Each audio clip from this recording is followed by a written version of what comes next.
And we're live. Welcome, everybody, here to the Lakers Lounge podcast. I'm Anthony Irwin, Lakers insider for Lakers Daily, joined on this fine Thursday evening by Raj Chapalu. The Lakers draft is now finally and fully behind us. The Lakers drafted Bronny James at 55. They did not buy into the second round to give their scouting department another opportunity to strike gold. Honestly, Raj, I'm not gonna lie. The whole purpose of the show is to avoid what is on TV currently. like like you were. I texted you the link, and I made the mistake of like kind of checking in on Twitter to see how things are going. And God, I was like, Raj, you gotta hurry. Raj, you have to hustle. I can't keep staring at this shit. Raj, how are you holding up? I hope better than me. I'm good. Yeah, I honestly forgot there was a debate tonight, so I was actually looking forward to watching Ace's Sky, which is I think about to finish right now. But I just got out of the pool. Anthony, like I know this has nothing to do with basketball, but I feel like people don't swim anymore. It's 94 degrees outside, Mhm. and I just moved into this new housing area, and they built like 4 different pools with like like they got TVs and all this stuff. No one in there. Like no one's swimming. I don't understand it, but it's like so hot outside. Wait, do you And so like yeah, swim laps or do you just like lounge in the no, pool? I just lounge in the pool. Yeah, Yeah. I don't like do laps or anything. But I'm No, I'm shocked. like Like you. it's. I've always been a water baby. I grew up in Mhm. water. I grew up like going to the beach, and like Aaron and I always debate whether or not people should be in the ocean. I am very pro ocean. Like I am very like I love I didn't like know there was a other side. huh? I didn't know there was another side. There's like people against the ocean, like going in the Oh, ocean. yes.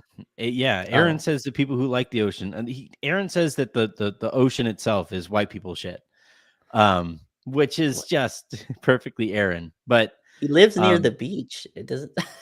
no, I love like I grew up like body surfing, bodyboarding. I Mhm. tried doing surfing once upon a time.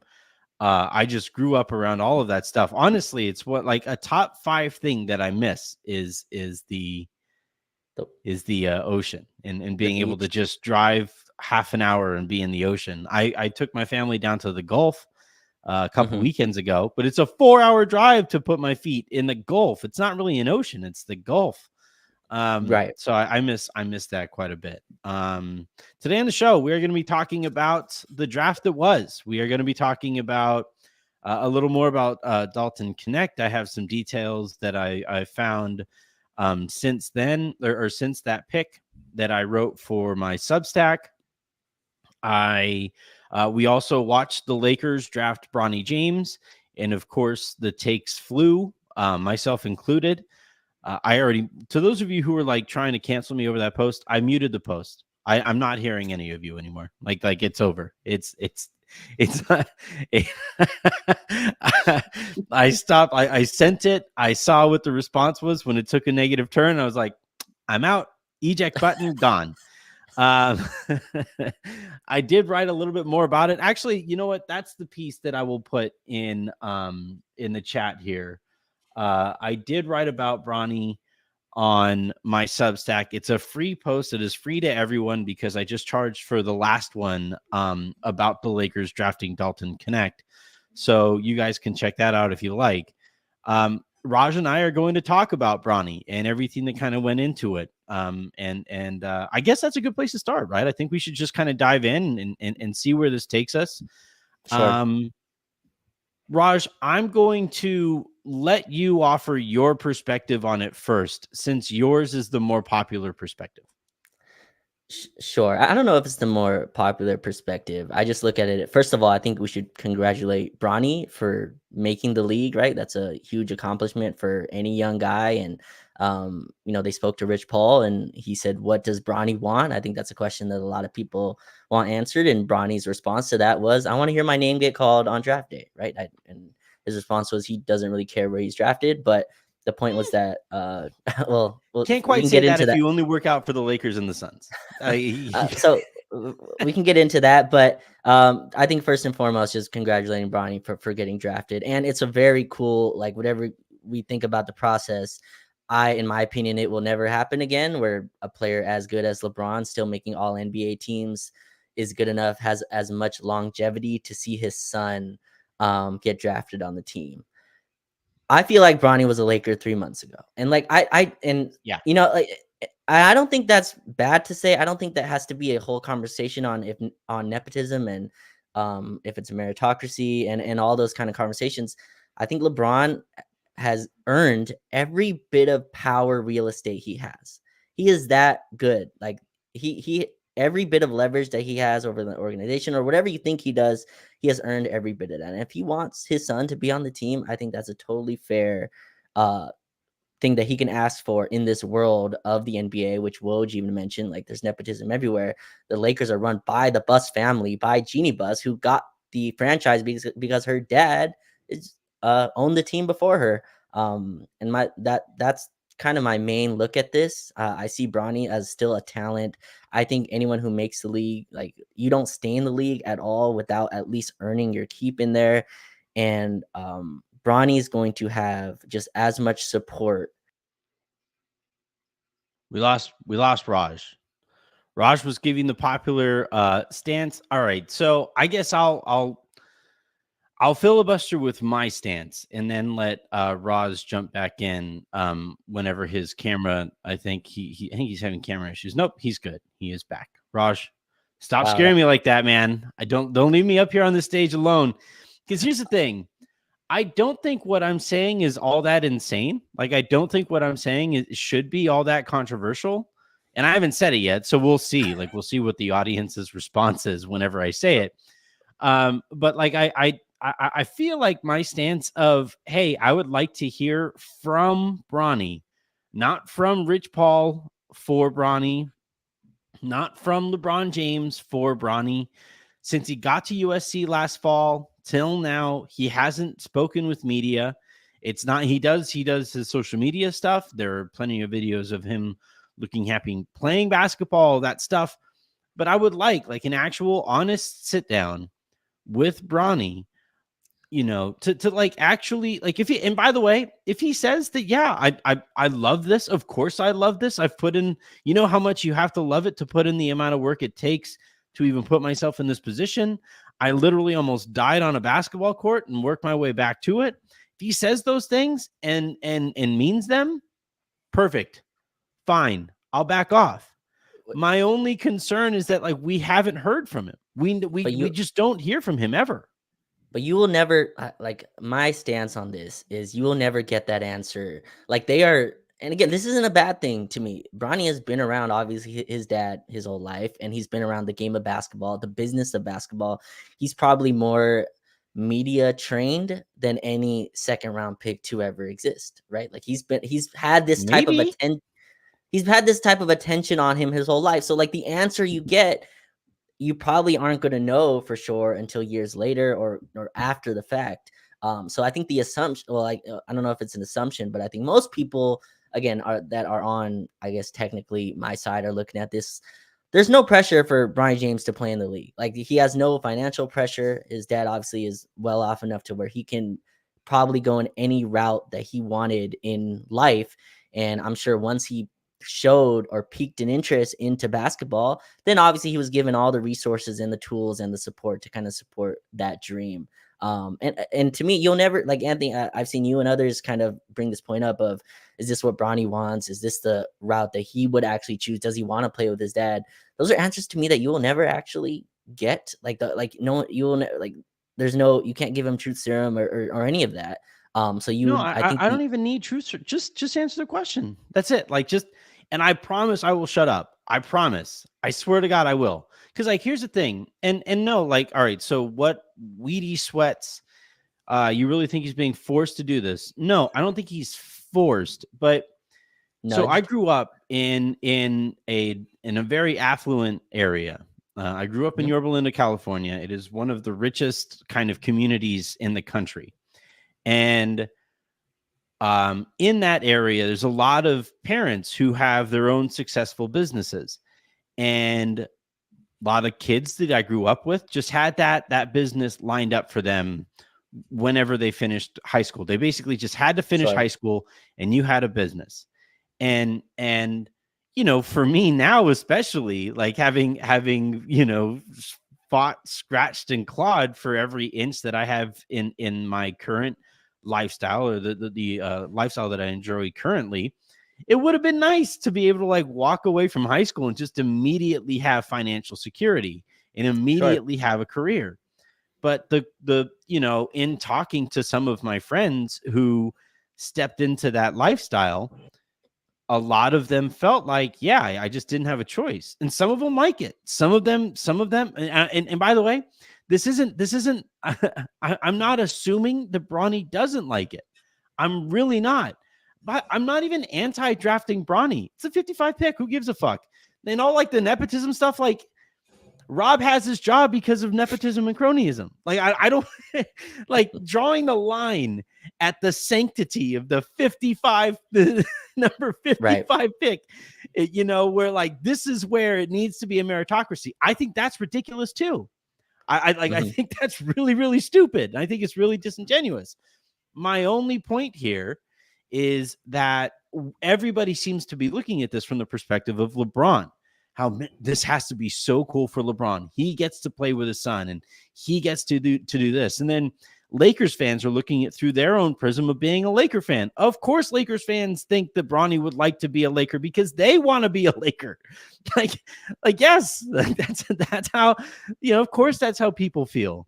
My only Mhm. my only question, my only concern here is I really, really hope this is legitimately something that Bronny wants, because he's about to face an amount of skepticism that he hasn't to this point. And you could say he's been on everybody's radar forever. And yes, he has been, but he hasn't had to face actual media after every single game.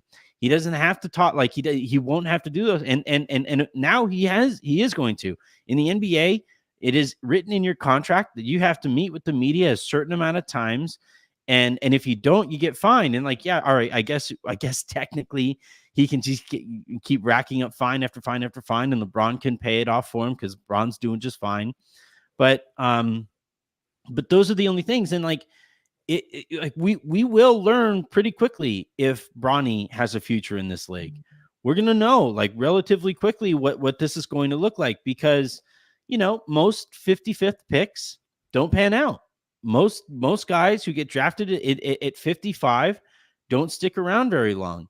And what's that going to be like? The Lakers drafted Jalen Hood-Schifino last year at 17, and the word that I keep getting is that his name keeps coming up in trade talks, in part because they drafted Bronny. So you're going to trade away a first rounder at like basement level prices so that you can make sure you keep Bronny on the team. There's risk involved there. So all I'm saying is that like through all of this stuff, Bronny is going to face this scrutiny. And if he isn't actually like, if he is cool, if he isn't 100% bought into this, I think Mhm. it would be really sad to open him up to this scrutiny and that vitriol, without being 100% sure on how he feels about it going in. Right, and that's where you hope that, LeBron and him, and I'm sure they've had these conversations, right? And I don't think LeBron wouldn't build himself up to this point and then try to push his kid into this. And if you've heard LeBron talk throughout his career, right? And I think he spoke about this, Anthony, when I think someone asked him, "Would you let your kids play football?" one time, and he said, "No, I would not let my kids play football." And they asked Mm-hmm. him why, and he said, "Because I CTE. was well." Yeah, he said, "Well, no, I had to play because I was trying to build a future, and get my family out of the financial stress, but my kids won't have that problem." So I think LeBron's very understanding in that manner. And you hope, again, like I don't think these are answers you'll ever get the answers to. You can go ask Bronny, and you talked about Bronny having to deal with media. I hope he's in South Bay for a lot of that. I think I'll be a lot nicer than the media that, comes at him in normal NBA Mm-hmm. games. So, I'll give him more just basketball pointed questions. But so yeah, and I hope they slow play in that way. And again, Bronny's gonna have the resources and like the time, right? And the security to build his game slowly in a way that you just mentioned a lot of 55, 55th picks don't have. Like a pick at 55 has very few chances to kind of show that they belong in the league. I think Bronny is going to get a lot more chances than those guys, and like whether that's earned or not, I mean, can kind of be debated. But the Lakers are trying to be good next year, right?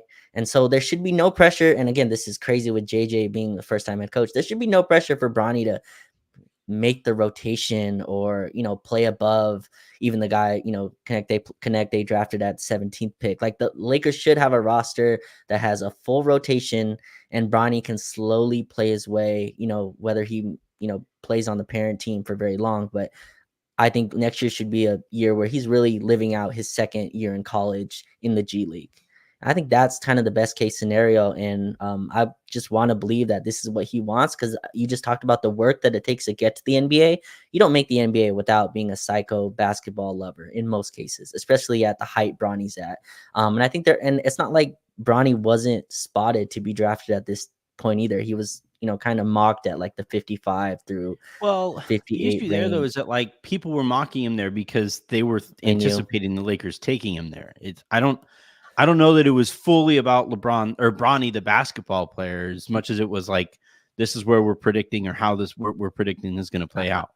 I believe Jonathan Gavoni a year ago had him kind of first round talent. He was kind of mocked to go in the first round, and obviously this was a while ago, and I believe before Before the cardiac arrest. the cardiac arrest that had happened. But he was a player that was on the trajectory. Like if Bronny was a first round pick, Anthony, to any other team, this is probably not a conversation at all, right? If Bronny goes in the first round to a team based on just the full basketball merit, we're not even having this conversation. So obviously, like going to the Lakers is gonna spawn this conversation. But yeah, like, I don't think you'll get your answer. Like anyone can ask Bronny, and he's obviously gonna give the answer Oh, of probably this not. is No, right. I Like don't this think is so. what I want. And so I think the assumption is Bronny's an adult, right, and can make his own decisions. And that's where I think this is kind of being celebrated, and why I see you make your face. Like I think it's why the pushback has been so strong on people like you and others who've kind of just opened the door to the question of, hey,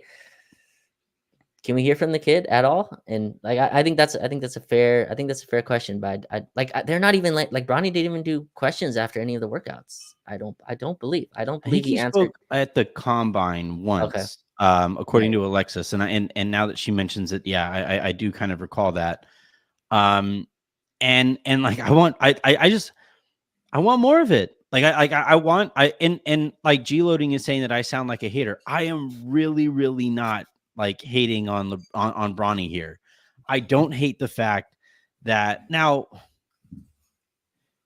the nepotism thing is somewhat complicated if you want to be super nuanced about it, because like, a lot of the cases that I'm seeing made is that white nepotism never gets called out. Why is it now all of a sudden black nepotism is a problem? And to which I would say, I think there's a fair point there. I think there's a somewhat fair point there. I would hope though that like as society progresses, like if as minorities get more power elsewhere by by earning it as LeBron has, that we kind of ditch some of those faulty practices. So like I'm a Mexican guy, right? Mexican guys, don't tend to have a whole bunch of jobs that they can hand out, like I will one day be able to hand out, right? Like it's just not, but because of some luck and some success that I have, I own this feed, I own the YouTube page. One day, if my kids show interest in this, I will be able to pass this off to them if I continue to maintain ownership of it. And uh, in one sense, brown nepotism should be like I will be proud to do it, right? Like I'll be happy to that my children can benefit from nepotism that I didn't benefit from when I started in this industry. But on the other hand, it's like I could do that, but it would just be a return to the same practices that ill the Lakers currently like I think again, I totally understand where LeBron is coming from. And I totally understand where anybody is coming from, where they would like that opportunity to hand off or for their kids to benefit from their success. I totally understand the instinct. I feel it in myself sometimes when I have my child, when I have Avery here and she explains lightning, I got a kick out of it. I really enjoyed it. When like when Miles eventually is able to talk and he does the same kind of thing, I'm going to enjoy that. Um, and like this is mostly just nuance, I guess, for the sake of nuance. But if every time somebody takes a step forward societally, and we just go right back to the same problematic practices, then that progress is kind of wasted. And that would be the only like potential issue that I have here with it. But for the most part, especially for the Lakers, like anybody who is whining about nepotism, that LeBron James would help his son get drafted by the Los Angeles Lakers, who were the most nepotistic and cronyistic team in the sport. like, Right. I think it's a lot of swings and misses on that front. And also, like, I think, Anthony, you mentioned this all the time, but the NBA is also, and I think we lose sight of that, and I can lose sight of it. The NBA is an entertainment business, and I think no one understands that more than the Lakers. Like, and Rob Pelinka, at least, I think he leaned into it a little bit. He spoke about the historical significance of a father playing with their son in the NBA, and how the Lakers are kind of the biggest stage, and having Bronny, and Bronny on the team would kind of be able to show that with the stars in LA. I think it's good to lean into that story. I don't know why it has to be fully, like you brought up, nuance. Like, I think both things can be true. Like, I think about, people compare him, Mhm. Anthony, to like Thanasis, right? Like in Milwaukee. Like, I think Thanasis is just not an NBA player. Like, and so, like, to me that's a lot louder. But like, I watched Thanasis, I'm like, I don't think that guy's actually an NBA player. I don't But like, feel that way. Yeah. I Okay. don't feel that I feel pretty similarly about Bronny. We can look. I think there's a path for him to become an NBA player, but Okay. right now you can't. I don't think anybody can objectively tell me that right now the guy is definitely ready for the NBA, which is not. Maybe he's not, like, and he probably won't be ready this year. But I think Bronny was at least on the trajectory of a player that was in the mocks, was expected to be drafted, obviously, before his cardiac arrest. Like, he was a guy at least that was supposed to be in the league.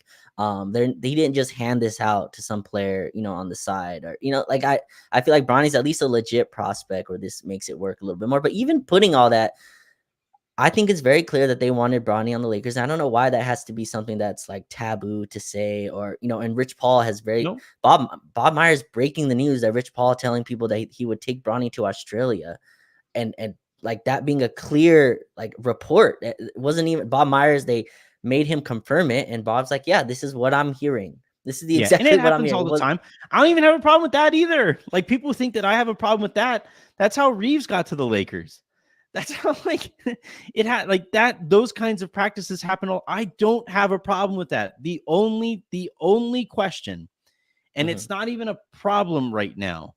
The only question I have is, are those people who have guided Bronny to this point comfortable with opening him up to this scrutiny with, without.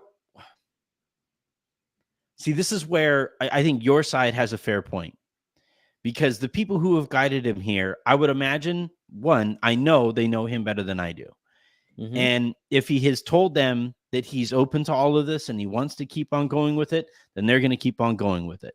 So, like, from an outsider's perspective, which is what we all are, we have to hopefully assume those things, because it's just better practice to assume the best in people. It's not always the most productive practice, because I don't have much faith in like humanity, but I think from hoping for the best here, that I think is a fine stance to take. My only thing is, I don't know, because I haven't heard enough from Bronny to say. But And given that we know, like, this was just a response to him being drafted. Imagine what it looks like the first time he goes, like, if he plays in his first summer league game and he goes 0 for 7 with it's, like, it, it's gonna be and by loud the for way, would sure. it surprise you? No, of course not. No, No. small guards who can't who aren't good shooters struggle in summer league. That's not a Yeah. place you're gonna you But can't really show what do off you your think, that defending do you think ability. everybody's gonna have nice, reasonable takes if that's how that plays out? Remember how they treated Victor Wembanyama after his first game? Yeah, I remember that. I remember how they treated Lonzo for sure. There will be a magnifying glass on Bronny for sure. But I think, like, if you look again, I've never spoken to Bronny. Hopefully I get to this season, which I'm excited about. opportunity. Hopefully that comes. But if you just look at him, he doesn't seem like a guy, Anthony, that shied away from any of the attention. He does a lot of the streams online. He's very outgoing and he's very much acceptance of the attention. And that doesn't mean like once it comes in the NBA, he won't be shocked at it. You just look at the evidence for him, and he doesn't seem like a guy that's afraid of it. And he's lived through it his whole life.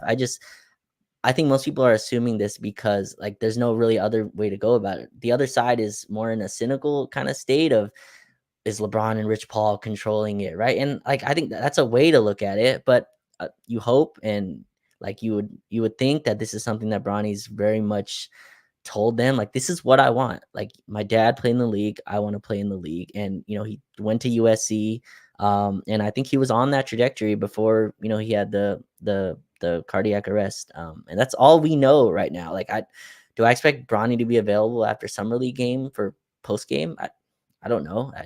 I think they're going to be very protective of him and what he's allowed, who's he allowed to talk to. But yeah, it's interesting. I think this conversation will continue to follow him. I hope and I hope for the betterment of just conversation that if he goes 0 for 7, that's not like something that he has to sit with for weeks, or it doesn't dominate the headlines. But even if it does, I feel like he'll be ready for that. You hope they play it slow, Anthony, and he's able to work in the G League. He's not pressured to play right away. And I think that would be the best for him, but you just won't know until the season starts. Yeah. And look, I want to be 1,000,000,000% clear here. I am rooting my ass off for Bronny because it would be great. Like the ideal outcome to this, right, is that it turns out Bronny definitely wanted to do this, which is very much on the table. Probably the likelier reality, right? You don't put in the amount of work that it takes to be good at a sport to even have the opportunity to be considered as an NBA player, right? Because even to play at USC, shit, you could walk into like any D3 school, and that anybody playing on that team or on that team, if they walk into a Y, they are going to fucking cook people. And it took a lot of work for them to get to that spot, right? Let alone an opportunity to play in the NBA. So the likeliest scenario here is that Bronny wanted to do this and it is showcased by the amount of work that he put to get here, right? Especially the kind of game that he plays, being a defensive presence more than anything, right? So the ideal outcome is that he loves this. He knows what he's getting himself into. He and everybody around him are prepared for that amount of scrutiny, which again, the likeliest outcome or the likeliest reality is that is the case, because who is better prepared for any of this than LeBron?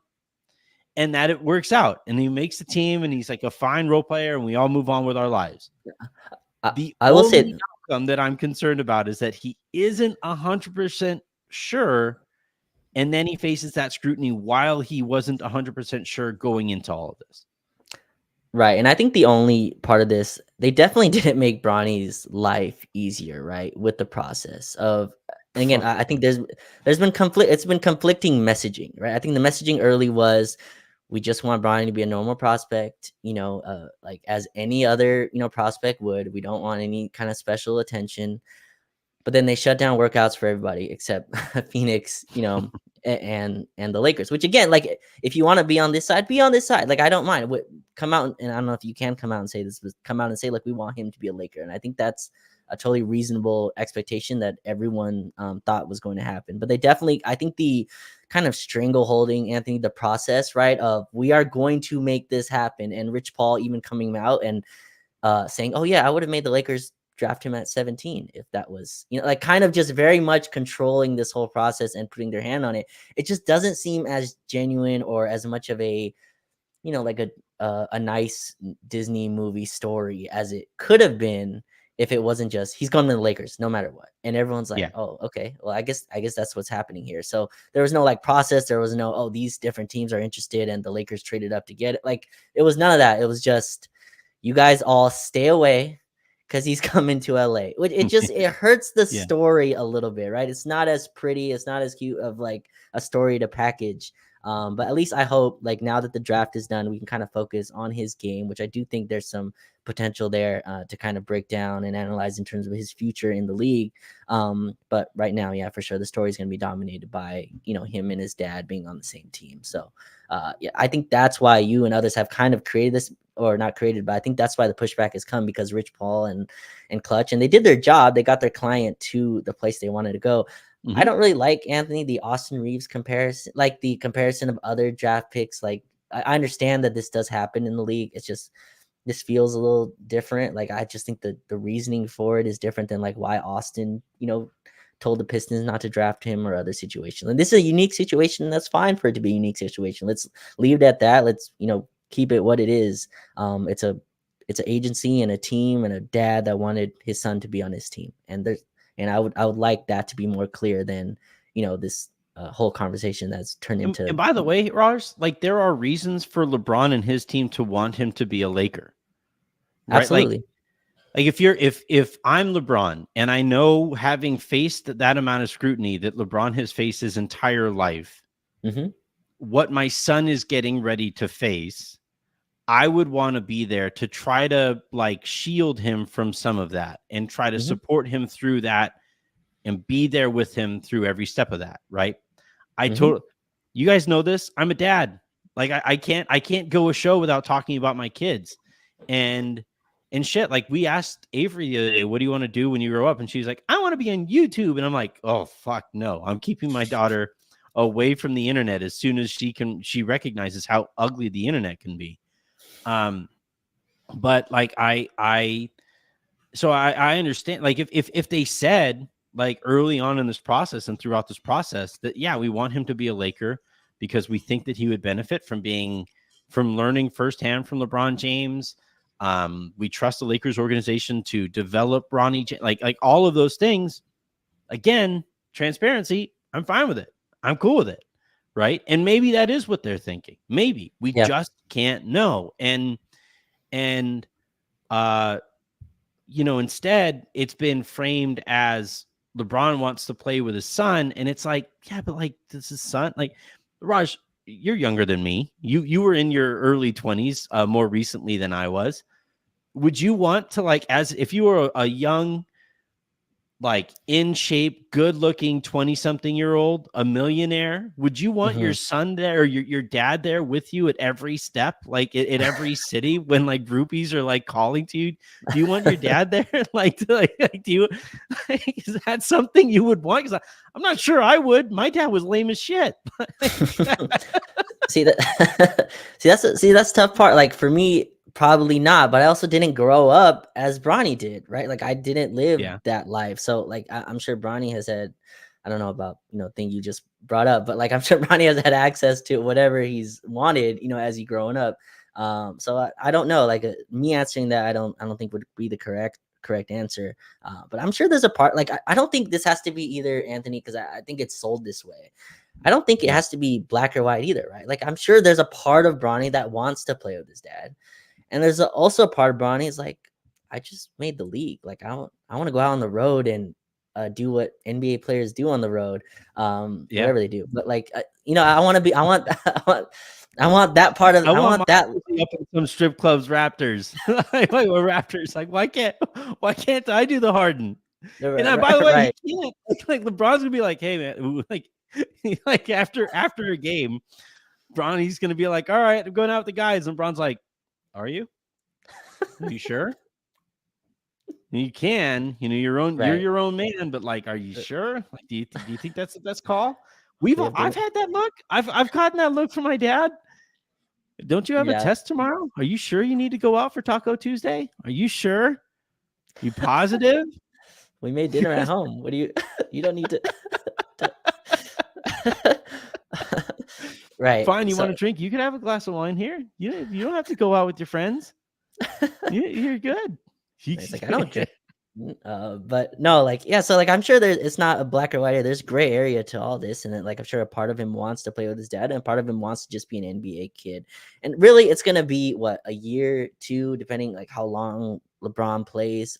So like in the span of his probably NBA career, this probably just doesn't extend long enough to like really change his course. But I think that's part of it too, Anthony, is like there's a gray area here where I'm sure there's two parts. Does Bronny want this fully?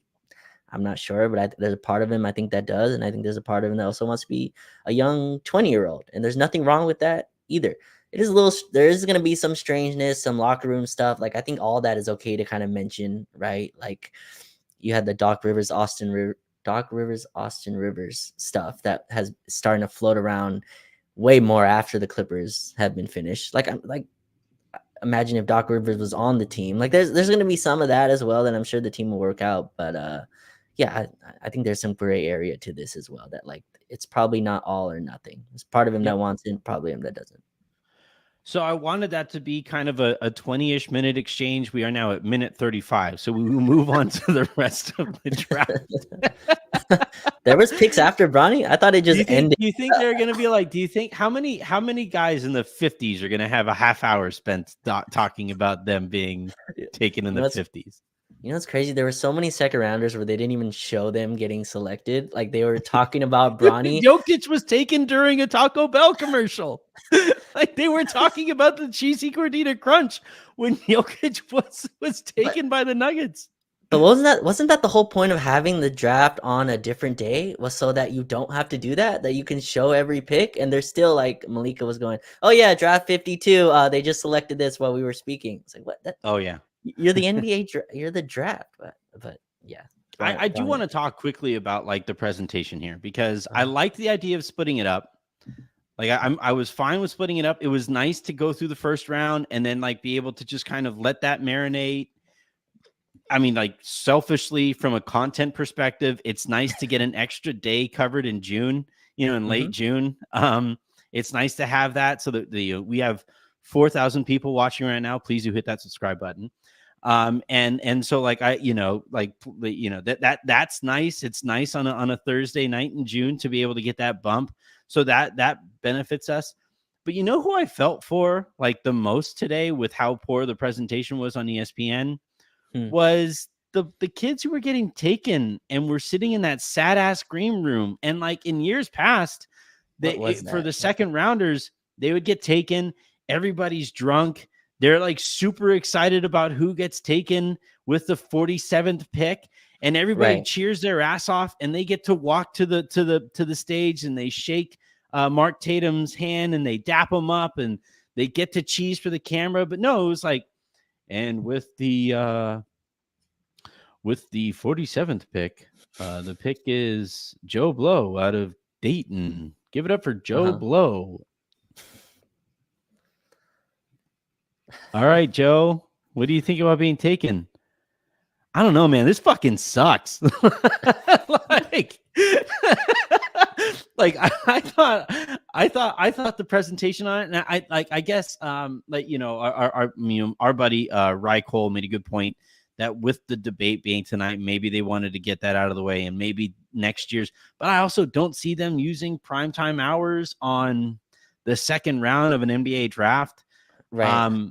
I don't know how you recreate it on the second night. I don't know how you get people to sign up for going to, some site to watch the, picks 31 through 58 get taken. I don't know how you get people to go there or whatever. But I think they need to find a way, because to me, the best part about the draft is that this is we get to witness the best day of these kids' lives, right? Like sure. we get to watch their actual dreams come true. And watching that, when we have the crowd there and everybody's freaking out, and you see there was one kid who got drafted.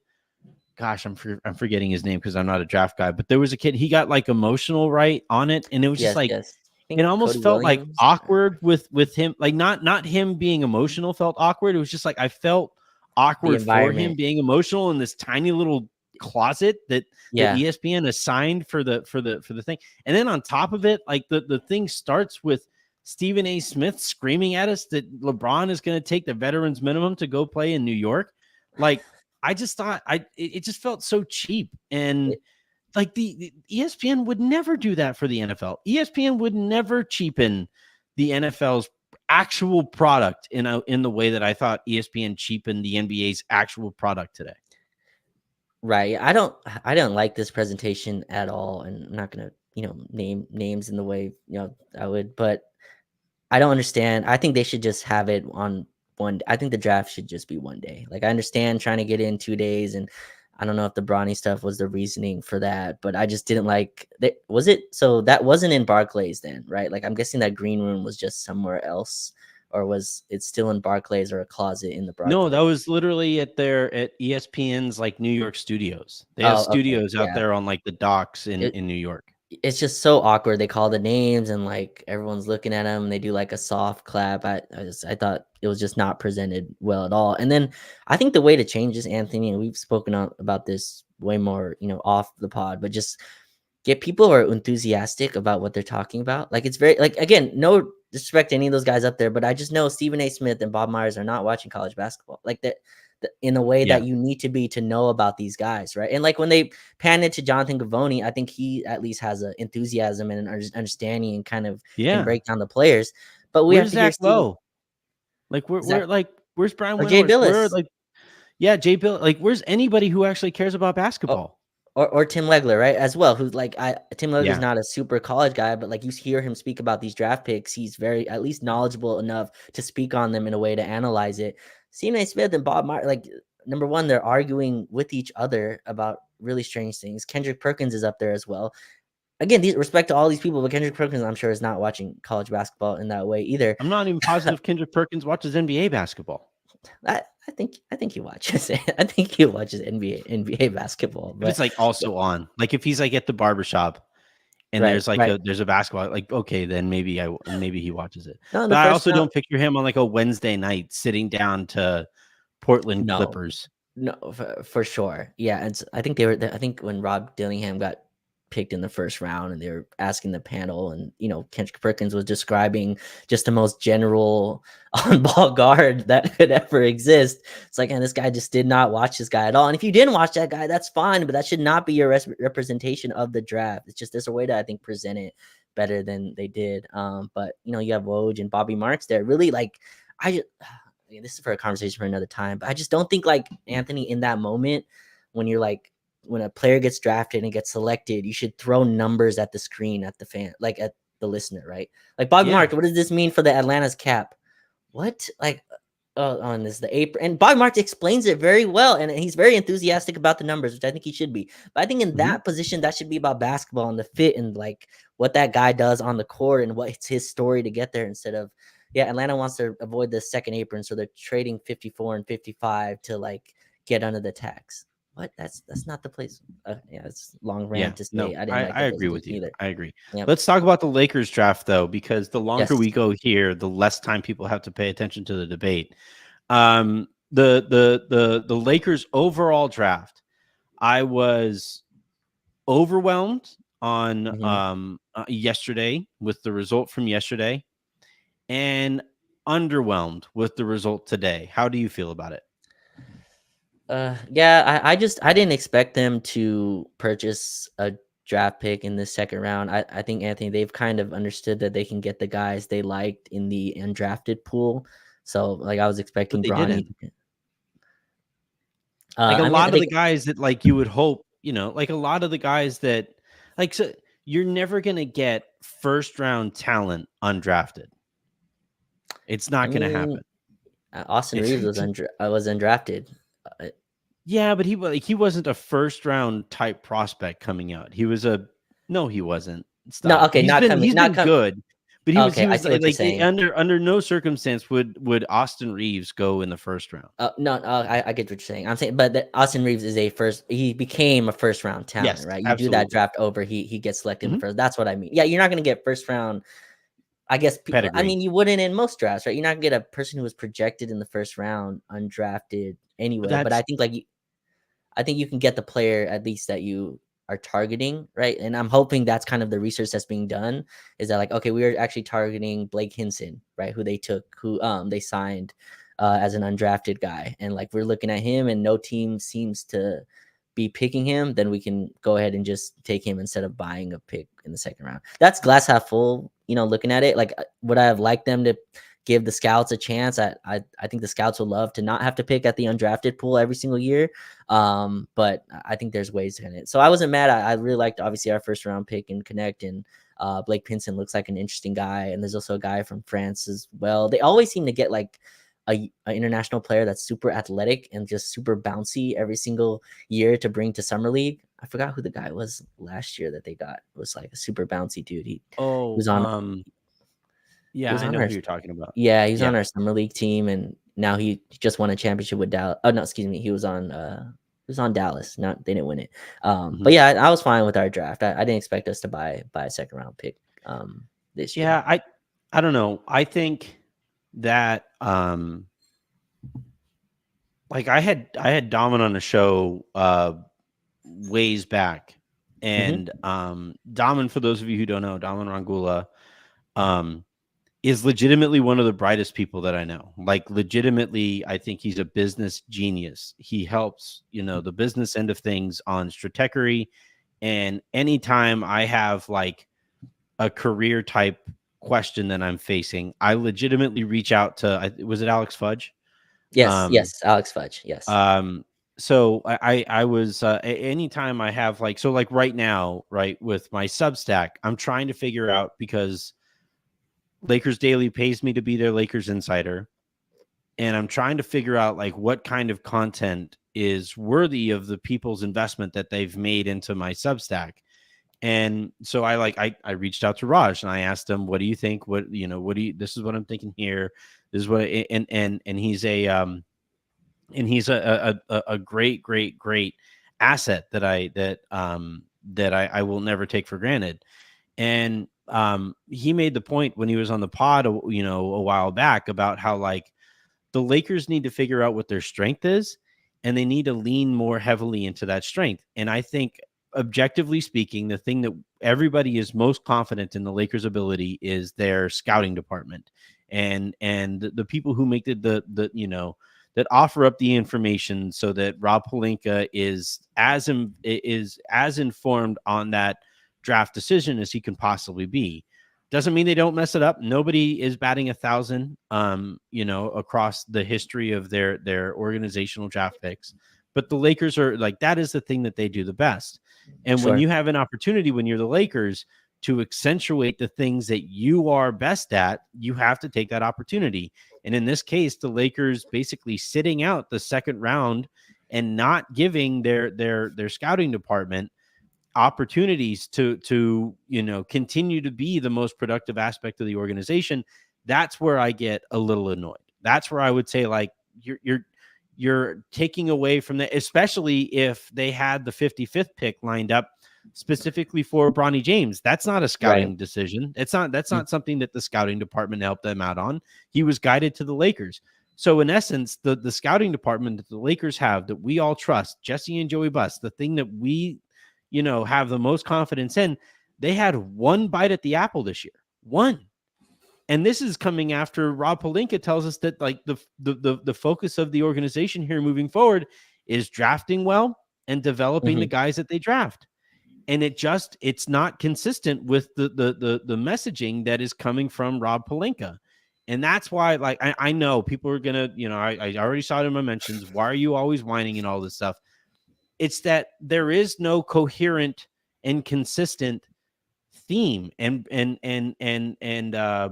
direction. You have LeBron James, you have Anthony Davis. LeBron is 40, Anthony Davis is 33. Those guys are win now players. Why are you talking about developing guys? Okay, you're not the you're taught let's take them at their word. You're focusing on developing guys. I think it's stupid, but all right, let's actually do it well. You're only going to draft one guy that is actually your scouting department's choice, and it, by the way, wasn't even their choice. Dalton Connect fell to them. They got lucky. Not Right. to say Yeah. that you don't benefit from getting lucky and you don't take advantage of the luck when you get it, but it's like there's just the messaging here is all over the place, and it's just, I don't know. I again, I just have a lot of questions about like what they're actually trying to accomplish. And then when I reach out to people and I ask what they're hearing the Lakers are trying to do, or when I ask people what the Lakers are trying to do, and all quiet's on the Western Front, I'm like, hold on, What? Like, all right, so you're not looking to trade, you're not looking to buy in, you're not you only took the one pick that was actually a scouted pick. Right. What exactly is it that you do here, Rob Pelinka? What what do you bring to the table? Yeah, and again, I think the quiet part that's not being said out loud is just like the again. I think the messaging has been this has been a title or bust season, and all the evidence to me is it's not. Like that's just not the way it's being approached at all. It's when you draft in the first round, you get a rookie head coach. Like to me, these are all things that like, and you preach development and slow build, and we want to create like the Dan Hurley situation, whatever it was. They said they wanted to bring a program in, right? And they mentioned a lot of the young guys in JHS. His name was mentioned. Rui's name was mentioned. Maxwell Lewis, I think, was even mentioned. Like again, when you're playing it this slow, but you have a 40-year-old LeBron, I think like the through line to me that I'm listening and what I've just believe is like they're not going to go all in. Like Anthony, would you expect a trade to like? I'm not really expecting a big trade to arrive. You've already put a name It to one of the depends first round. on some decisions. Yeah, Like I and I think mean you if got. I think if like D'Lo opts in, they're Mhm. going to trade him. I think they're going to look to trade him. And then if Right. Jackson Hayes, if he opts in, and with Christian Wood already opting in, I think the Lakers are going to try to find trades for both of those guys so that you open up minutes for Colin Castleton and so that you can go out and get a Jonas Valanciunas. I think those are the kinds of like, but they aren't like the major things that you're That talking about. that that's what I mean. And the only name I guess would obviously DeJounte Murray, and his tweets continue to be coded in does he want to be a Laker or whatever. But that's the only real name that I see that you could probably get for what the Lakers want to give up. It feels like Austin's not on really the table. They just wax poetic about JJ running plays for Dalton to connect. So I don't think he's getting traded. Like so, like if you put that in the perspective, you really have 2 first-round picks and Rui or Gabe to work with. I don't think that gets you a lot. I'm with you on the second-round picks, Anthony. I don't know if this is another reason just to be cheap. Like second-round picks, all they do is cost money. I forgot who it was. I think Denver or somebody bought a second-round pick for 3.5 million or whatever it was today. So like it's just a place that you can, I guess, control cost or whatever it is.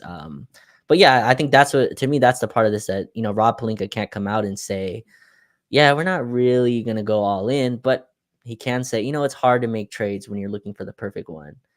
Well, then you're not gonna get a perfect trade. That just doesn't exist. And But are all you are right, you with so me? Are you with me on that though, Anthony? That like they're not like I've heard yeah, you and through others. through action, absolutely, you're correct. Okay, Right, like their action is actually sending a very clear. Well, yes and no, because if this wasn't a title or bust year, okay. then you know, like Given the what it evidence comes that off it's to a me, title, like being I am a cynic. I will cop to being a cynic. You know what this comes off to me as? They aren't interested in competing for a championship, but they also aren't interested in rebuilding for the future because they feel like they need to sell tickets. And the way that you sell tickets is with LeBron James and Anthony Davis. And I think that's a disservice to LeBron James and Anthony Davis. I think LeBron James has literally held off father time in ways that we have never seen from a professional athlete. Like you could use Tom Brady as an example. Watch Tom Brady when he was playing in his 40s. That dude was not moving the way that LeBron James is currently moving now. And Anthony Davis was somehow just able to put together the healthiest season that he's had as a Laker. And both of those guys' return was a series against the Denver Nuggets that the Lakers didn't have a chance in going in because at the deadline, the front office decided that they were going to try to hold on to keep their powder dry for the upcoming summer. That apparently now they aren't doing anything for either. So right? like I like that's the part of this where like I can't help but be cynical Sure. because the cynicism is so clear as day. And like that's and look, by the way, like I saw somebody like D'Lo isn't opting out. Like I don't think that's that I would actually like I keep going back and forth 55-45 that D'Lo opts in or he opts out because I don't think the market is there for him. Like so I saw Jake Fisher tweet out earlier today that basically teams when they're talking to prospects in the second round, they're basically telling them we will draft you, but you'd better be cheap. That's Right. it. Yeah, I Like saw that's that. the conversation there. Like this is the NBA because of this new CBA has turned itself into Moneyball. And essentially what all of I've these seen that teams have movie, kind of by the come to way. realize collectively is that like they only are going to expend assets, or more importantly financial assets, on superstars, because you know what your return is going to be there. You don't necessarily know that the return on a mid-tier role player that you pay $13 million a year to is going to be that much better than a prospect that you draft and is cost controlled, and you only have to pay, half of that, if that. So like Yep.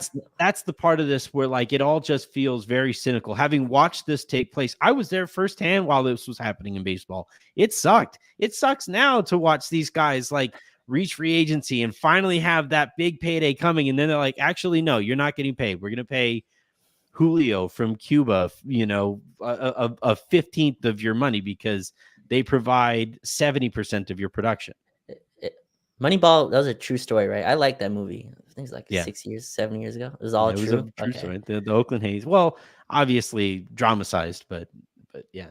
Okay. Okay. Yeah, I like that. I like that movie a lot. No, no, I'm with you. I think, and I'm not saying this is a fair way to look at it, Anthony, and I'm not as cynical as you are, but I think if you just put on the table, right, LeBron James is 40 years old next year. Some teams are just, and I don't know which side you would want to be on, I guess, but like, it's funny to me because I guess no one remembers what you do as like a cutthroat, like, don't care about souls if you win, right? Like Boston, they had Paul Pierce, Kevin Garnett, right? And Paul Pierce was aging, and Kevin Garnett was aging. And instead of like, oh no, we believe in them still at 36, 7, whatever they were, they went and traded them for picks that led to where they're at today, right? And the Lakers don't do that. I think that's part of their identity. You just said Lakers have to do what they're best at, and what they believe they're best at is taking care of stars. Right? That's what they believe they are best at, and that's what Mm-hmm. Rob said. That's what any of the messaging is. So I think there's part of this, like, yeah, we're gonna pay LeBron, we're going to pay AD, but we are not going to sacrifice the future. We're not going to give up picks willy nilly because they just don't believe that this team is good enough. Like we saw the Knicks just give up 5 first round picks from Mikal Bridges. The Lakers are not doing that trade. They don't believe we're close enough. Everyone's and people got up in arms about that deal. Like the Lakers just don't believe they are at that point where they can give up Austin 3 first, and then that move gets you into the title contention. Is that like the way they should operate? Probably not. Like this is LeBron's last legs. You should probably be doing everything you can to contend with that. But they've looked at this and went, we're not sacrificing our future. We're going to make moves on the margins or like tertiary trades to help the team. And like we'll see if LeBron and AD are healthy enough to make a run. I think if you look at it from that perspective, it gives you a little bit more peace. But if you look at this from a we need to pass Boston next year. Anthony? Are you like have you been given that Well, they impression that that's literally can't pass Boston next year. You can excuse? I'm tie sorry, Boston. tie Boston. Yes, yes. I guess if they win the in season and the NBA championship, they would pass Boston. No, Um, but no, we no, won the in season. Yeah. So here's my thing, Raj. mhm. And I'm for damn sure not going to make this point on Twitter, but I'll make it here because the people Okay, who are watching now like me a little bit more than the people who don't follow me on Twitter. Rob has this job because of his connection to Kobe, right? We can say that. Like I don't think he would have this job if there was no friendship or connection. That Kobe literally told Jeannie to hire Rob. Like that's how that. sure. Jeannie went to Kobe first. Kobe said he didn't want to do this job. He didn't think that he would be able to. He didn't have the bandwidth that was necessary to be as great as Kobe expected himself to be at everything to do this job. Okay. Sure. Rob loves to preach about Mamba mentality and fuck feelings, like all of those, like all of the mantras that I just realized where this is going. I was yeah. like, So like everything is Mamba mentality. Everything comes back to Kobe and the Church of Kobe, right? Which by the sure.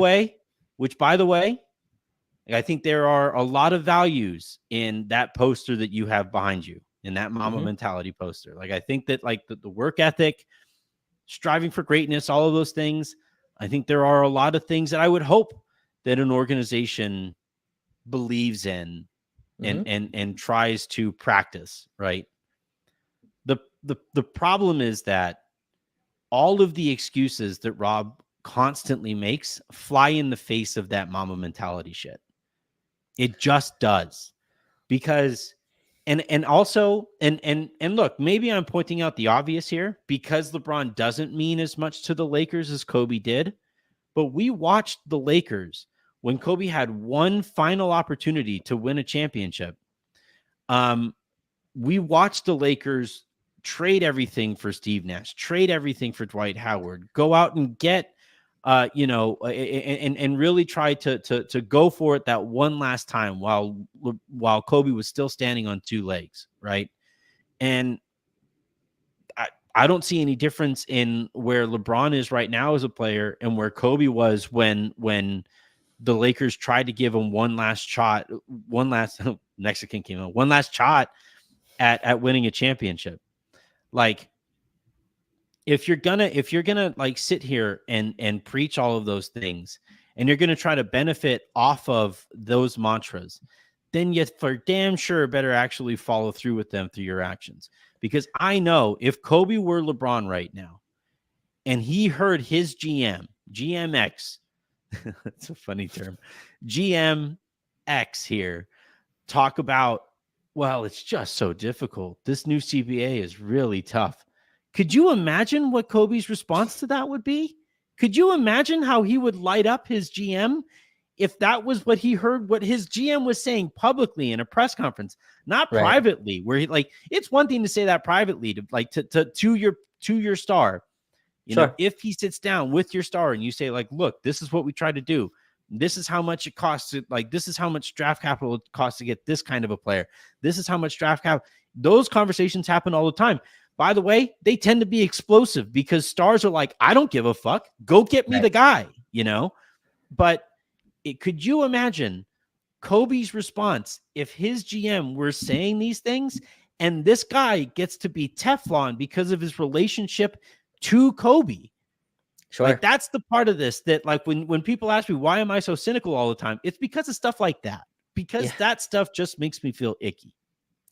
So I think the comparison, and like again, I don't think LeBron has reached this point, but I think the Lakers have more operated, when after that Dwight Mayer, right? After the Nash, where the Lakers went and got like Jeremy Lin and Carlos Boozer, right? Like those are the kind of, and LaMarcus Aldridge who they were chasing, right? Kind of just trying to add talent, but not really like go for it fully. And I think like that's the place. I'm not saying like they're fully there. I think they still believe in LeBron and AD to an extent. I always think about this story, Anthony, and whenever you bring up Palinka and his job and his status, I think Palinka is a shield for the organization, and I think that's a Mhm. big reason why he's there. Like that's when, He's a like I remember, commissioner.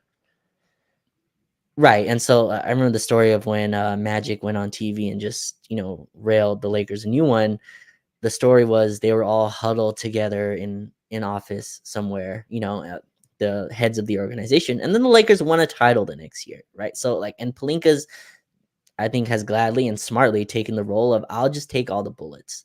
And I think that's part of this as well. I don't know how much Jeannie and Linda and Kurt have how much actual 100% influence they have, but I'm sure they're kind of on board with this as well. I think you broke some of the stories about Linda's apprehension to, I think it was JJ, Mhm. being signed or whatever it is. I'm sure they also look at this like, hey, we can't trade our first round picks. We can't go all in. Let's continue to build this team. Let's continue to build with continuity. Let's make moves on the edges and bring build a developmental program. And like that's a sad thing to hear for, I'm sure, LeBron. I'm sure AD wants to contend as well. But I think that's where they've got to. And I don't know if this is all Palinka. I'm not being Palinka's being the lawyer of a devil here, but I think that's part of this as well, is that this is probably an organizational decision that they've come to, and Palinka has to go up and answer for that. And it's very hard to go out and be like, yeah, we're actually, not fully contending next year, right? Like it's like the Warriors had to do. They had to come out and lie and be like, yeah, we're trying to, maximize Steph's window while drafting Jonathan Kaminga and James Wiseman. Like that, you're not maximizing Steph's window. Your actions tell me not. Your actions tell me different than your words do, and I think the Lakers have kind of reached that point as well. If you're doing both, you're doing neither. But I think that's kind of where they're at. So they're doing neither. Right. Yeah. Exactly. Okay. They aren't accomplishing anything, right? It's like Darvin's season last year. They didn't win enough to not play the kids, and they didn't develop anybody while they weren't winning enough by not playing the kids, Right. and Darvin got fired, like, I don't know. I this is the part of it that kind of frustrates me because I feel like the Lakers owe LeBron quite a bit. They were extremely rudderless before he showed up. Like, things were a freaking mess. Like, things were bad. And then LeBron signs as a free agent, brings them Anthony Davis. They win a championship, and now for like the last 3 and upwards of like 5 years, the Lakers have basically told him, thanks, but we're not really going to go all in for you. And I think that he deserves more from his organization there. And I don't think that the Lakers are meeting him halfway. And I know that, like, there's a certain contingent of Lakers fans who are going to hear me say that and call me whatever terms that they have for that. But I just think that, like, that's what Rob Pelinka has said it. He has said that, like, with players of a certain stature, the organization owes them a certain level of competition. Well, Rob, what's up, bud? Where are we at, dog? Like, what are we doing? But okay, like that. Andy, It's just really quickly, because I know I'm not. I'm sure you've never. Well, I'm sure you've tried it, but like, put Rob's shoes on for a second with me, right? Yeah. I don't know what his shoe size is, but like, Rob's shoe size He's a on tall with guy. me. That's true. Yeah. I highly doubt Rob, like, imagine the place he had to get to come out there and tell the world that, like, he can't do his job because it's hard. Like, to get to that point, like, it means, like, there has been some insane conversations, some frustration, something that he wanted to do that he probably, like, I just refuse to believe that Rob came out and was like, oh yeah, it's difficult to make trades. That's why my team's not improving. Like, that's an insane thing to come out and say for a general manager. No GM comes out and says, none of them. Go listen to any of these GMs talk. They complain about the CBA, like, in a way, but they don't come out and say, yeah. Like, I think Rob was specifically asked, like, how are you improving this team? And he goes, it's hard. That's absurd. That's insane. So, like, to me, that's an image of, like, there's a decision that's been made, and, like, they cannot tell you what's actually going on. So this is the kind of wording and the phrasing that has to be done. Am I off base there to you? Like, I just can't imagine Rob came out and wanted to say that. I think you're right to point out their actions and the messaging in their action, because that's all that frankly matters. The problem is that their messaging through their actions, A, doesn't make very much sense, and B, doesn't match their public messaging. Right? And, like, that's the part of this that I'm hung up on, because Lakers fans are going to sit there because Rob is sitting there as Lucy holding the football, and he's going to tell you, all right, if we don't use this is a the Peanut Gang. This is way before your time. No chance you understand this reference, but, like, the Peanut Gang had, oh my God, now I'm blanking on it, because so essentially Lucy was a character on the Peanut Gang, and she would hold the football for the main character of the Peanut Gang, and he would run up and he would try to kick the football. This happened like every episode, and she would always yank the football out from there, and he would always fall on his back hilariously.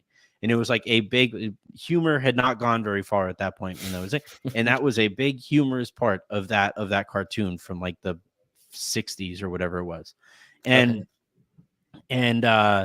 so I Lakers fans here are that main character of the Peanut Gang. Thank you, Charlie Brown. Thank you, Alexis. And I've heard of Charlie Brown for sure. Yeah, so Charlie Brown would line up and he would get ready to kick the football, and Lucy would always yank it out from under him, and he would always fall, and he would always make this like every time he fell, and it was the height of humor at that time. It was like people thought that was the incredible stuff, and and I feel like Lakers fans are Charlie Brown right now, where last year at the deadline, Rob's like, "Oh, just wait, everybody. We get This three first. summer, this summer, we can have 3 first-round picks. We're gonna Right. have all this. You have all these second-round picks, and we're gonna be able to do it." And then we get here, and yoink, there goes the football, and we're all falling. Ah, boom. I know everybody. I'm sorry. I shouldn't have blanked on Charlie Brown. But that's how this feels. Is that like once again we're stuck here waiting for the one time where Rob actually keeps the football there and we finally get to kick it. We finally get to see how far we can boot this football. And by the way, LeBron James and Anthony Davis, every time they get an opportunity to kick that football in the playoffs, when they always kick it pretty damn well. Like they got to the Western Conference Finals with a team that was put together with scotch tape and some string. 2 months prior, they got to the Western Conference Finals. They won a championship. In that 1920 season, when you give them when you hold the ball down there and you give them a real chance to kick the ball, they do it pretty damn well. Why keep yanking the football? What are we doing? Yeah. Again, I obviously this isn't the right decision, but I just think a 40-year-old superstar is just not something that I'm sure most GMs are excited to go all in for. I like it's unprecedented, history that we're witnessing, but I think that's part of it as well. I remember too the story we were sold, Anthony. I'll never forget this. Is I watched all 82 games of those really crappy Laker teams. Like I watch every single game, and the whole reason I watch because I was sold this story that we're gonna keep all the picks, and we have max cap space to go sign 2 stars. That was the sell to me. I watch every single game of a season where Julius Randle got hurt in game 1. Loved when Jordan Clarkson came in, right? And Jordan Clarkson made that season because Byron wouldn't play him till February, but somehow still made the all rookie team. Next year as well, you watch that whole season so that you're terrible enough to go and get Lonzo. And you watch all those, and then everyone just got traded for AD. And I was like, wait, it's not what we were sold. That's not the story. That's not what you told us was going to happen. So I think that's just the way this storytelling goes. But I never believed the 3 first-round picks would be packaged for a star. That messaging never matched to me, and that's why I always was a little bit hesitant to believe that they were just going to go package for another star. And I think the part that has to be brought up too, Anthony, is the Russ trade. I'm sure that broke some trust. They've recovered, man. Have they? Yes, they had 3 first-round picks to do stuff with this year. You could turn D'Angelo Russell and a protected first for Dorian Finney-Smith tomorrow. If he opts in, you could make that trade tomorrow. You could turn Jared Vanderbilt and a first-round pick, and maybe plus some seconds into a different 2-way wing. You could get Kyle Kuzma. Right now, you could get Kyle Kuzma for Jared Vanderbilt, 2 second-rounders of 2 first-rounders and some second-round draft capital, and you would have that. You would finish out your starting 5 right there. That can be done. This idea that everybody's talking about the Lakers tax and how difficult it is. You know what the tax is? Nobody likes dealing with Rob Pelinka because he's a compulsive liar. Nobody likes dealing with Rob Pelinka because he calls them up and he expects to fleece them from the outset of these negotiations and doesn't try to negotiate in good faith. That's the Lakers tax. It's a Rob Pelinka tax. But I mean, didn't people hate working with Danny Ainge too? Danny Ainge tries that same.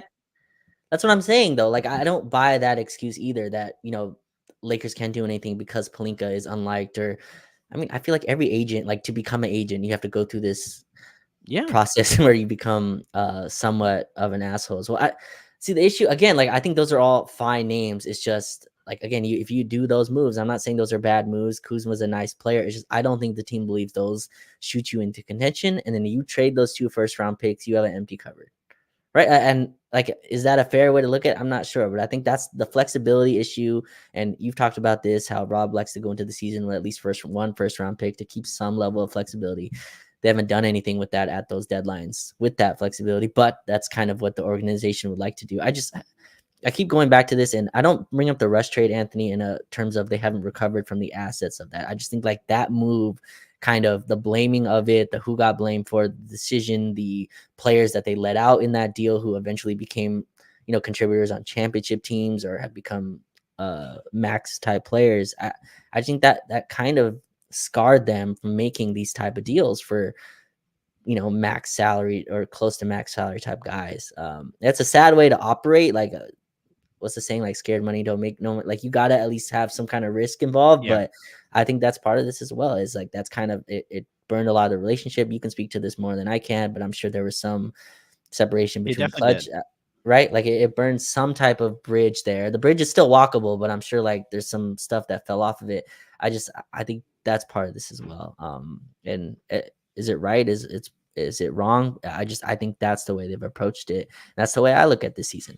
Like, if you evaluate Anthony JJ Redick on a Tyler or bust situation this season, I think you're gonna hit failure pretty quickly, right? Like and I'm worried that's the expectation going in, but yeah, I just don't think they're in title or bust category. And All right, let's wrap this up with kind of looking ahead, and then we have some start comments that we have to get to as well. So looking ahead, I know people are curious about the assistant coaches and how that's coming along. Heard some stuff today that James Borrego might actually be pulling out of the Detroit search, but he would be doing smart. that to return to New Orleans. I don't think he's going to be available to the Lakers. I don't think New Orleans is going to let him out of his contract. Mm, Jared Dudley, I don't believe is leaving Dallas. Pretty good source on that one, saying that he's probably staying in Dallas. The Rondo one is kind of complicated because of the potential acquisition of Chris Paul.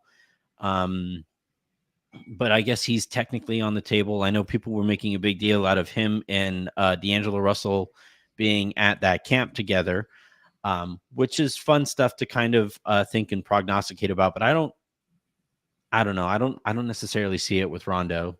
mm, Let's see, who else was it? Sam Cassell not going anywhere from Boston. Jacques Vaughn, they do have a good shot at. I think that there's some confidence there that they'd be able to get Jacques Vaughn. I think that there's some confidence there if they wanted to, they could get Scott Brooks. I don't think that they're going to be able to get Terry Stotts. And, from there, you kind of go into your next wave. I know a lot of people were asking about Phil Handy. I've actually heard that he's not really on the table for the Lakers, that internally they kind of have moved on from Phil Handy. Dwayne Casey would be nice. I could see that potentially happening. The concern there with Dwayne Casey is that he has a front office job, and he seems to have a really nice job there as like a front office consultant, and he seems to like that job. So long as he has it, it's kind of difficult to pry him out of that job. We'll see though. I think he's already turned down at least one team during this mm. coaching cycle. But yeah, from there, you kind of move on to some other options there. I've been on the Miles Simon train, especially if Phil Handy isn't brought back. Simon was very good with developing guys while he was there. I think Jacques Vaughn, Scott Brooks as like your starting point, and then you kind of fill out your options from there. You could do okay, but it's not going to Right. be that A team that everybody was hoping for right when JJ Redick was hired.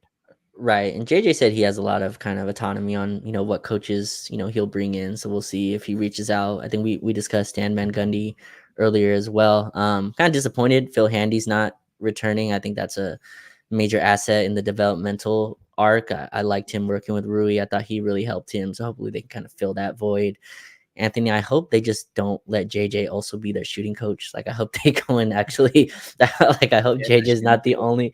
only one, Yeah. yeah, being the shooting coach on the team. I think he has more than enough responsibilities. But yeah, Jacques Vaughn, Dwayne Casey's in Detroit, right? If I Mm-hmm. know that he wants to stay in Detroit, that's the place he would He's like. a like front office consultant, man. Like he gets paid like really, really well to just basically sit there and say that you guys are doing fine. Yeah, I mean, they're winning like 12 games a year.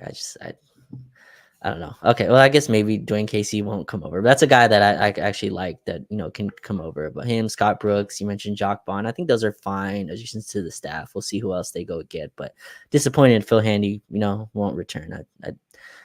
I'm surprised at that, Anthony. That's LeBron's like right hand man in terms of trainer. I'm Mhm. very surprised they let that guy go. Well, yeah, I don't know. I've heard that the relationship there between Phil Handy and the Lakers wasn't great at the end. So, we'll Okay. see. Yeah. All right, let's dive on into our super chat before we get you guys out of here, which means we go with this. First question here comes from Brandon Omeng, right? Who writes, "Does Lakers drafting DK mean Torian Prince is gone? Also, what do we do with Jalen Hood-Schifino? Lastly, for both you guys, predict the 10-man rotation for next year." All right. I think there's a chance that Prince is back. I think that there's they could give him like a raise of, whatever it is. I think it's like 10% or 15%, Yeah. to bump him up to like a shade over $5 million a year. And I think that's a doable amount to pay Torian Prince. He told Lakers Nation that he really wants to be back. So that helps. Decent chance that Darvin is out there in Milwaukee trying to get them to max Torian Prince, but we'll kind of see. But I don't think Connect makes much of an impact on Torian Prince. They play two different positions. I don't either. I've heard people saying DK will start. I just think like two things happened, Yeah. Anthony. Either he's an incredible rookie or something went entirely wrong. There's no middle ground there if he's starting. Yeah. Torian, I think, is like obviously he was kind of the scapegoat for a lot of what went wrong last year. I'd like him as an off the bench player. I think he's actually nice. He's like an average NBA player, which we actually haven't had a lot of those in the last few seasons. And JHS, look, people can laugh at me with JHS. That's a first round pick last year the Lakers used. Like that, you don't just let those guys go or walk or trade as just salary fodder. And again, I would implore people if they have time during their day, like go look up JHS South Bay like games. Like he played very I don't know well. how you say this stuff with a straight face. I guess It's like there's a lot of players that had developed in South Bay into or in the G League and became like successful NBA players. Yeah. And I think his role in South Bay is similar to what he wants to be in the league: a pull-up jump shooter, a high volume passer, more in that backup point guard role. If like it's not obviously a starting point guard. I think those guys are important, guys who can run your second unit. I just again implore people to go watch those games or even the highlights if they choose to do. Yeah.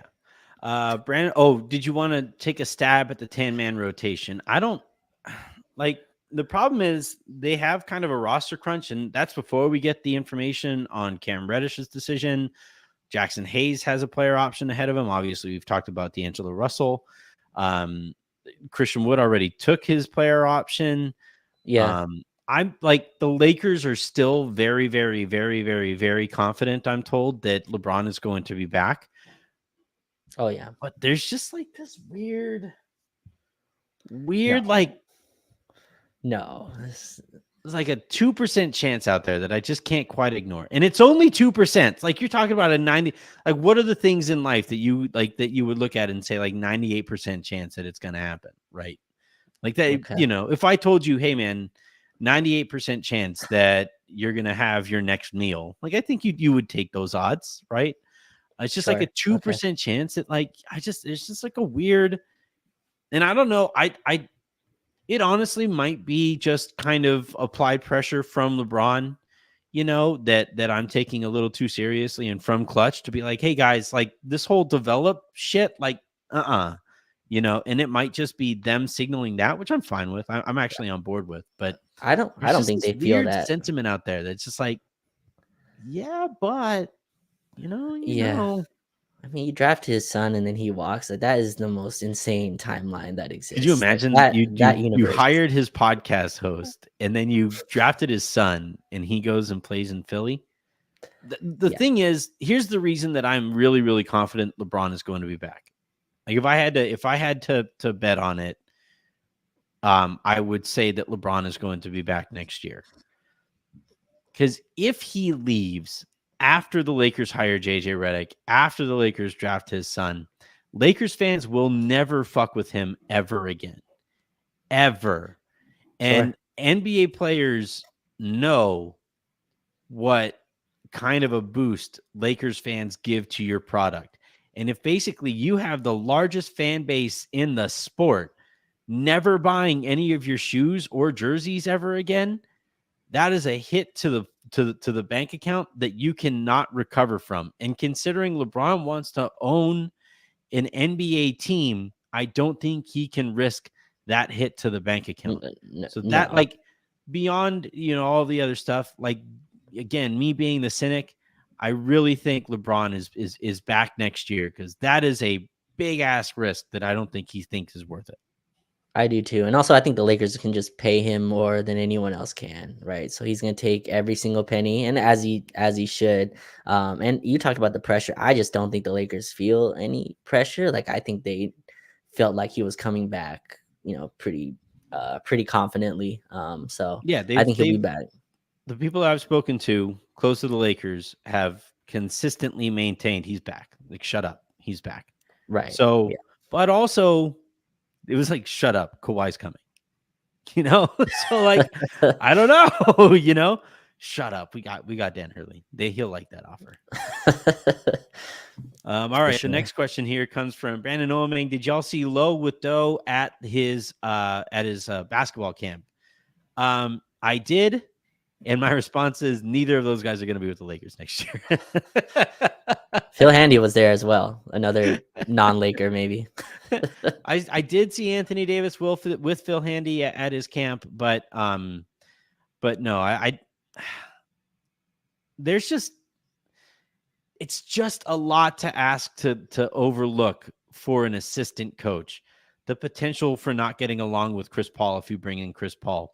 The actual legal stuff that Rondo is dealing with right now. The inexperience. Rondo is a difficult personality at times to deal with. He would have to be coached to coach. And maybe they're interested in developing him as a coach, but you have a rookie head coach. You have a rookie coach, not just head coach, but a rookie coach. And you're going to have him trying to teach Rondo also how to coach. I just think that's a lot to ask for. I'm not really on board with Rondo as the coach. The only reason I'm really, and him or Jared Dudley, I think we need someone that has the ear of LeBron and AD in more of a locker room sense, more of a control the temperature of the room, other than basketball X and O's, which Rondo is also brilliant at. But just someone who can. I think that's what this team has missed since the 2020 season. Just someone that can really tell LeBron, get your ass back in a way that LeBron responds to it. It's just I think we've been missing that. So that's the reason I'd be on board. But I'm with you. If you had to choose between people who provide that presence, and the choices were Chris Paul and Rajon Rondo, who would you choose? Yeah, it's tough. I'd probably choose Chris Paul because I think he'll actually give you production as well. Impact the game because he's right. So he's actually a backup point guard. Right. Yeah. So I'd probably go with Chris Paul. You think that's how I'm looking at it. Okay. As usually, I probably boil it down to too simple, a read on the situation, but that's how I'm kind of looking at it. Do they still hate each other? You think Rondo and Chris Paul? I was asking around today, and most of the people that I spoke to said that they would be able to let bygones be bygones for the sake of the central kind of goal. Yeah. But once things don't necessarily go very well, that's a very vital or volatile situation, and it would become a headache for Redick potentially.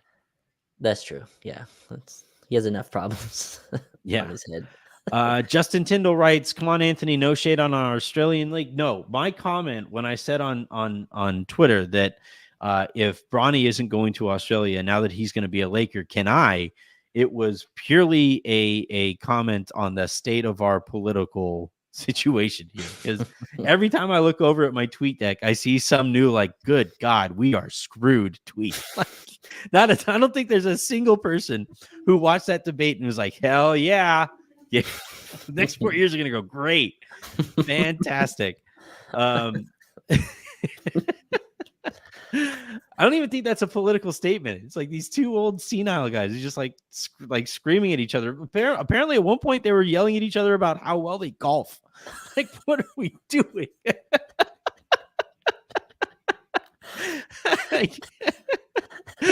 All right. The Okay. last super comment that we have here from Jason Miller. Shots to Jason Miller. Would this put less pressure to trade for a third star? LeBron can't leave now. Lakers solidify revenue stream. Everyone will watch JJ, Bronny play with Bron and the retirement tour, all while keeping their future picks and players. Look, that's the read that I gave, right? Is that like you get to sell tickets by way of LeBron and Anthony Davis, and you can hold on to your picks and compile them over time. Even would be even better. Um, the question I actually have is with Anthony Davis. Like at one point, he kind of looks around and is like, "Hey guys, I only have one ring. I'm Do you still in think? my prime. Can we just like quietly go like send me somewhere that has a shit ton of picks and we can all like just kind of move on? If what we're focused on right now is selling tickets and developing youth and all that stuff, can we give me one more chance at winning? Like I here's my question to people. Not even like not like whether or not you agree with me or whatever. Do you think that would be like a um unfair stance for AD to take? Like, could you honestly hold it against him if he looked around and was like, "We're really going to do the Rambus thing again, huh? All right, can I leave now?" I I'm not sure if it's unfair. Does AD strike you as a guy that would like? He just does not strike me as a guy that's holding an organization's feet to its fire in that way, right? And he's kind of spoken how the New You Orleans mean thing just Anthony? That's all, folks.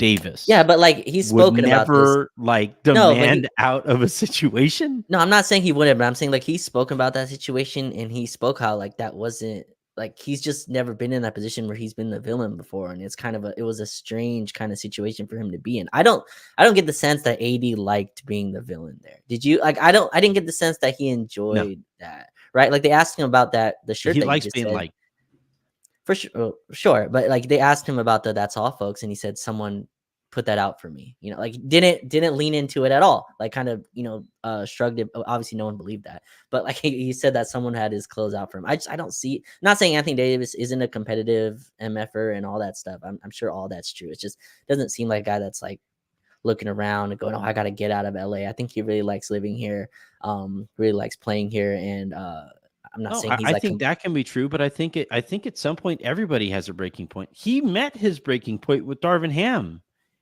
I'm not going to Sure. go so far as to say, like, I saw that there were reports out there that AD was willing to demand a trade if Darvin was brought back this year. I don't know if I'm willing to go that far, but he was fucking sick of Darvin Ham, and he let everybody know it in the organization that Sure.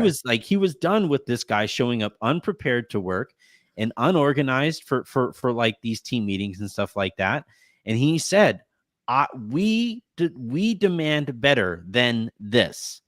We demand, Sure. and by the way, he was right to. He was 100% right to. Like I don't think a single person would sit there and like disagree with Anthony Davis holding their feet to the fire on that front. He just did it behind closed doors.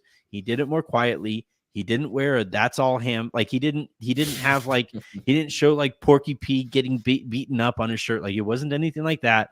But it was like it was something that people in the organization were very aware of. It was like, okay, yeah, AD is done. We Th we this have is to we all have to make a choice here. this also feels like the first off season where Pelinka is really going out of his way to let you know this has been AD involved and not LeBron, right? The JJ Mhm. presser, it was very clear. This is Anthony Davis' decision. He was very involved in the whole process, and LeBron decided not to be involved. I think that's an interesting kind of place we've kind of moved to as a franchise. So like even if AD went and requested a trade, I don't think they would honor it. He just doesn't come off to me as a guy that's close to that point.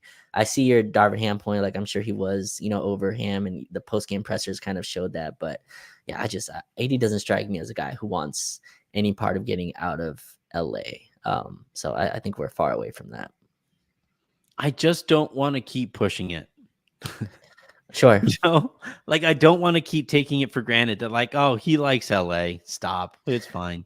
Because No, one for sure. morning he's gonna wake up and say, like, all right, no. You know? Like, no, because he did. He's one done it to an entire franchise. I visited New Orleans. It's a lovely city. I would love to live in New Orleans. It's a gorgeous cultural town. I loved being there. It would be great. And he woke up there and was like, yeah, I'm sick of this organization having the same training staff as the New Orleans Saints. Like, I'm done here. Get me out of here. I don't care where. At least initially, it was like where I don't care where I go. And then LeBron caught wind that he wanted out, and LeBron was like, "Hey, man, we have stuff. We share an agency. Why don't you come on out here?" And everybody kind of plotted AD's path to the Lakers. And like, I don't know. I also don't think AD is anywhere near that point, but I also don't want to keep pushing things to where we keep on having to ask, like, if he's closer to that point. Because I'm close to that point. I'm sick of this stuff. Like, I wish the Lakers were better at this. I'm sick of like one of the things that I've heard is that like all information has to flow through Linda, Jeannie, Kurt, Tim, and Rob now because they don't want to clamp down. They don't want stuff leaking anymore. Why don't you focus on like the information that comes out being better information? I would love to like report better things on what I'm hearing from the Lakers or what the Lakers are preparing to do. I just don't have that information in front of me. And rather than getting angry at me for reporting the reality of what is going on there, why don't you just improve the reality? It's an option. Yeah, that's fair. All right. We've been here for a long ass time now. I think we've just about made it through the debate. I think we've taken everybody through the vast majority of the debate here. Absolutely fun show that we did here today. Please do hit that subscribe button to the you have one more comment, by the way, I believe. Oh, I do? Yeah. Oh, I do. All right. We have one more from Sporadic. What do you predict is the biggest move the Lakers make this offseason? I think D'Angelo Russell gets traded. I think he opts in and gets traded. I don't like the likelihood of it. I don't know, but gun to my head, I think D'Angelo Russell is going to find out that his market isn't what he had hoped it would be when he said that he was going to have a whole bunch of leverage right after the season ended. Remember that? And then like nasty stuff. But he was like, I don't think his market is going to be what he hoped for. I had people asking like, why hasn't he opted out? I don't know if you guys noticed, but Kentavious Caldwell-Pope opted out today. You know why? Yep. He has a great market.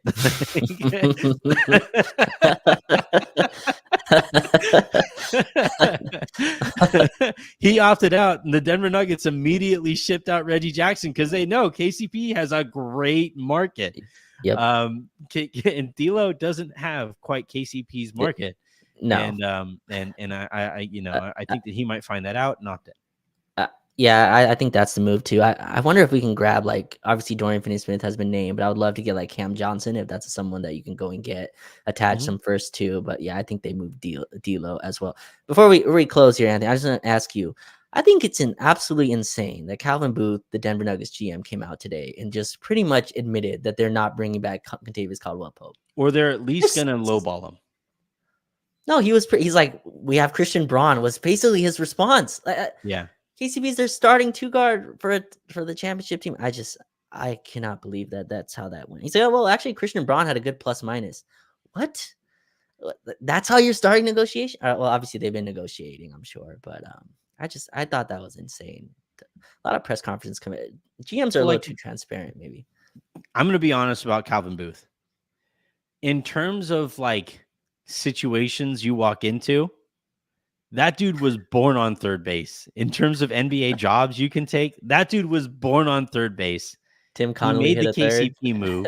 It's good. Like, and he crosses home plate, and he's like, "Did you guys see that grand slam I hit? Did you guys look at me go?" He'd be like, dropped his bat, dropped the mic, dropped anything, and I think he has a far too confident, he's way more confident than he should be. I saw those quotes, and for one thing, me, the Laker fan, was like, yes, keep it going, Calvin. You're absolutely right. Good call, bud. You walk him out that door. You make sure KCP gets to Philadelphia or to fucking Orlando. You make that happen, buddy. You're Yeah, right on the right I'm, track there.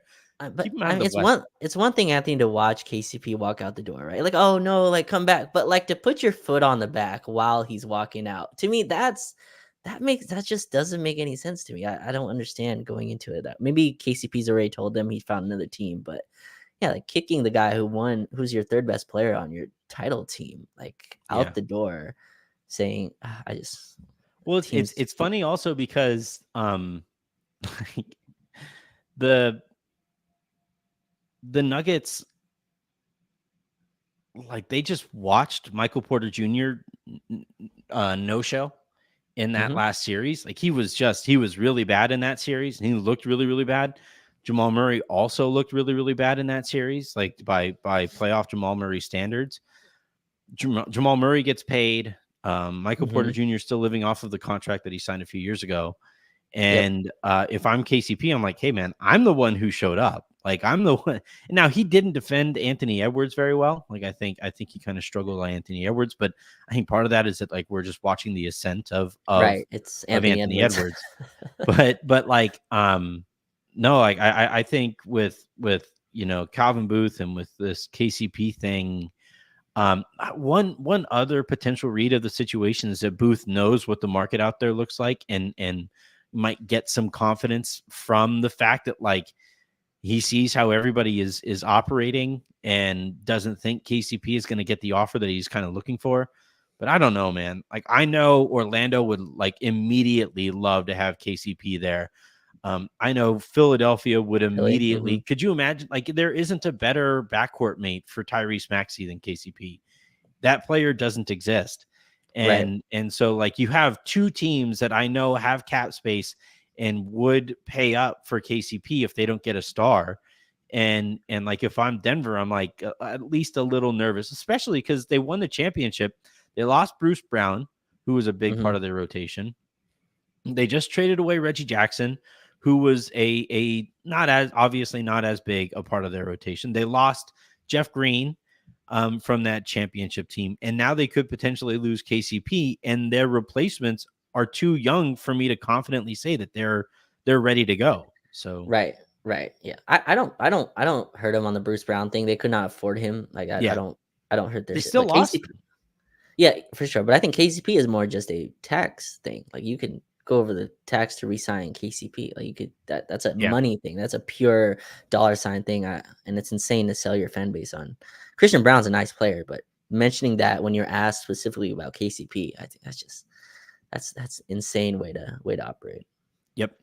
All right. I am going to go ahead and call this here. Raj, thank you very much for hopping on for this very long episode. I did not anticipate this would be as long as it was, but I'm thankful for it, because the alternative that was out there that people were watching was significantly worse than you and me debating Bronny James.